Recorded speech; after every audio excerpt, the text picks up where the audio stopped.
그럼 먼저 정은경 질병청장의 브리핑 설명이 있겠습니다.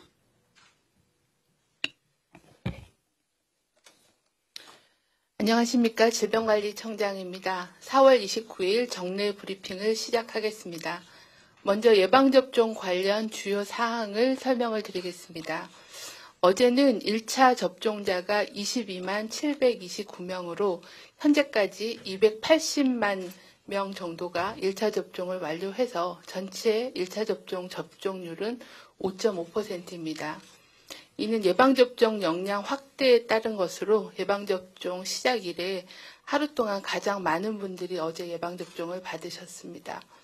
이 같은 추세에 따르면 오늘 중으로 1차 접종자가 300만 명을 넘어설 것으로 전망하고 있습니다. 예방접종 추진단은 안전한 예방접종을 위해 접종 당일 건강 상태가 좋지 않거나 불가피한 사정이 있는 분들에 대해서는 접종을 연기할 수 있도록 안내하고 있습니다. 접종 일정 변경으로 개봉한 백신의 잔여량은 폐기되는 것을 방지하기 위해서 접종 기관이 예비 접종 대상자를 적극 활용하여 접종을 시행하고 있습니다. 접종 대상자들께서는 접종 순서에 맞춰서 예약된 날짜에 접종을 받으시되 접종 전일이나 당일 건강 상태가 좋지 않아서 예방접종을 하기 어려울 경우에는 예약된 예방접종 센터나 위탁 의료기관으로 미리 연락하셔서 일정을 변경하시고 건강 상태가 좋은 날 안전하게 접종을 받아주시기를 바랍니다. 어제 화이자 백신 25만 회분이 추가로 공급되어 현재까지 412만 회분이 계획대로 공급이 되었습니다. 정부는 5월, 6월 중에 나머지 1,397만 회분의 백신을 추가로 공급받을 예정으로 6월 말까지는 1,809만 회분의 백신을 차질 없이 공급하다 우리 국민 1,200만 명에 대한 1차 접종 목표를 달성할 계획입니다. 최근 혈소판 감소성 혈전증과 관련하여 국민들께서 염려가 높아지고 있어서 몇 가지 추가로 설명을 드리겠습니다. 아스트라제네카 백신의 경우는 접종 후에 4주 이내에 혈소판 감소성 혈전증이 드물게 발생할 수 있습니다. 혈소판 감소성 혈전증은 뇌정맥동 또는 내장정맥 등에 발생하는 희귀한 혈전증으로 경구 피임약 복용이나 아니면 장거리 비행기 탑승 등으로 인해서 생길 수 있는 일반 혈전증에 비해 그 발생 빈도가 현저히 낮기 때문에 지나친 불안감을 가지실 필요는 없으십니다. 다만 조기에 발견해서 적절한 치료를 받는 것은 매우 중요합니다.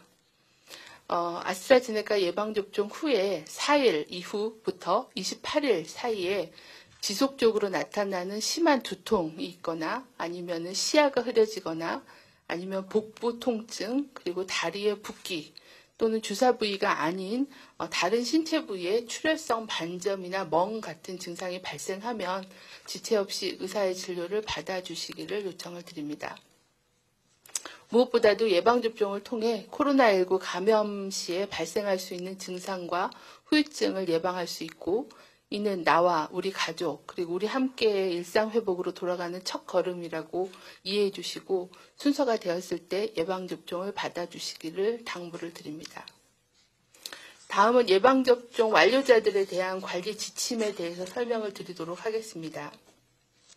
예방접종이 진행됨에 따라 예방접종 완료자가 확진자와 밀접 접촉한 한 경우에는 PCR 검사 결과가 음성이고 증상이 없는 경우에는 자가격리가 아닌 능동감시 대상자로 조정을 하도록 하겠습니다. 또한 국내에서 예방접종을 완료하고 외국을 다녀오신 경우에도 PCR 검사가 음성이고 증상이 없는 그런 조건을 충족할 경우에는 자가격리 대신에 능동감시로 관리를 하도록 조치를 완화하도록 하겠습니다. 다만 남아공 변이 바이러스가 유행하고 있는 그런 국가에서 입국한 경우에는 아무래도 좀 더 엄격한 그런 관리가 필요해서 당분간은 14일간의 시설 또는 자가격리를 하도록 하겠습니다. 이번 관리 지침에 따라 능동감시로 전환된 예방접종 완료자께서도 2주간은 능동감시 기간 중에 2번의 PCR 검사를 시행할 예정입니다.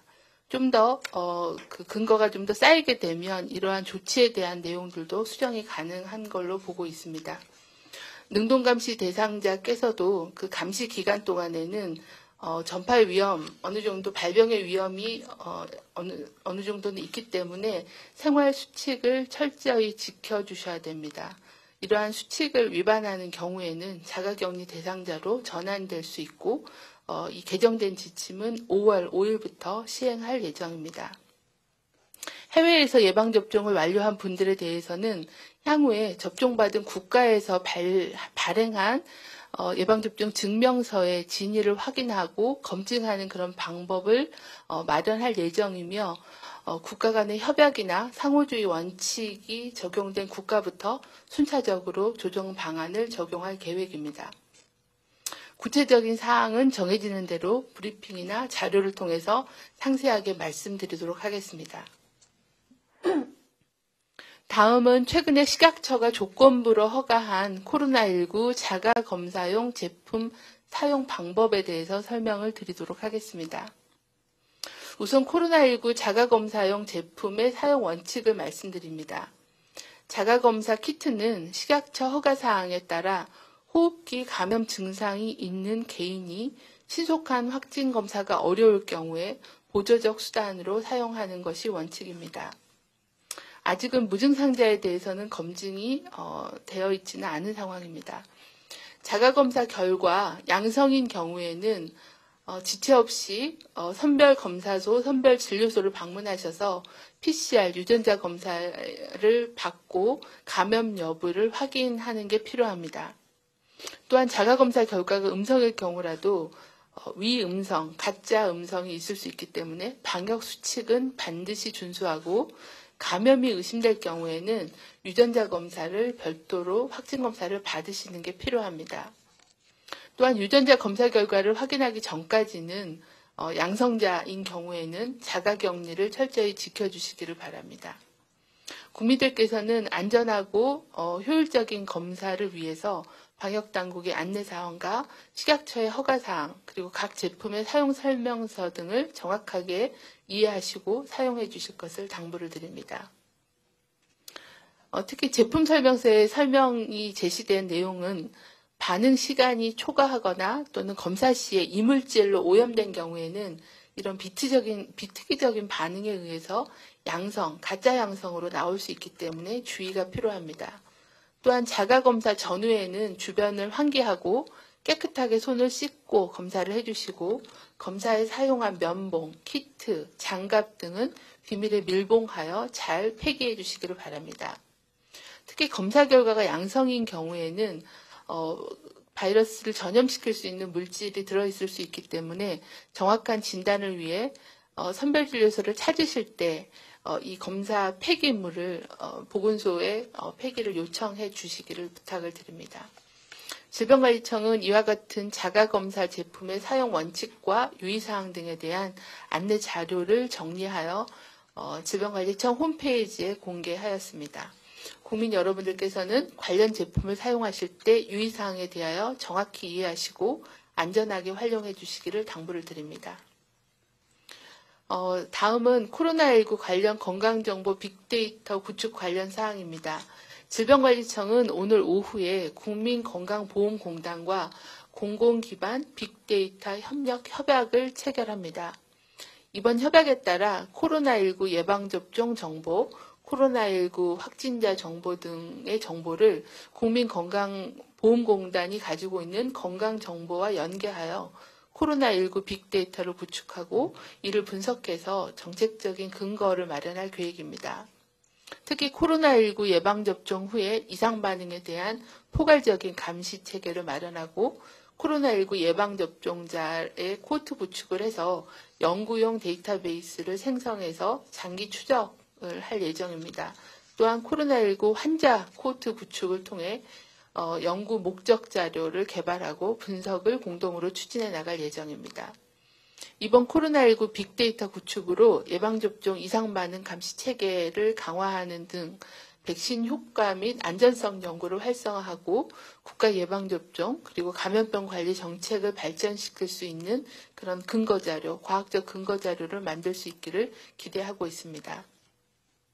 코로나를 막아내기 위한 국민 여러분의 노력, 인내와 협조, 국민 여러분 덕분에 더 큰 유행으로 확산되는 것을 막고 지금까지 잘 통제해 올 수 있었습니다. 하지만 올 초에 하루에 400명대 수준에서 최근에는 600, 700명대 발생이 지속되고 있는 지금 다시 기본으로 돌아갈 때입니다. 국민 여러분께서는 마스크 착용과 5인 이상 집합금지, 손 씻기 등 개인위생 수칙을 잘 지켜주시고 불효불급한 모임은 자제해 주시기를 바랍니다. 조금이라도 의심 증상이 있는 경우에는 즉시 선별진료소를 방문하여 코로나19 검사를 받아서 본인도 조기에 치료를 받으시고 또 가족으로 전파되는 것을 막을 수 있게끔 조기에 검사를 받아주시기를 바랍니다. 또한 환기가 잘 안 되거나 거리두기가 어려운 다중이용 시설의 방문도 자제해 주시고 나와 모두의 건강을 함께 지켜주시기를 부탁을 드립니다.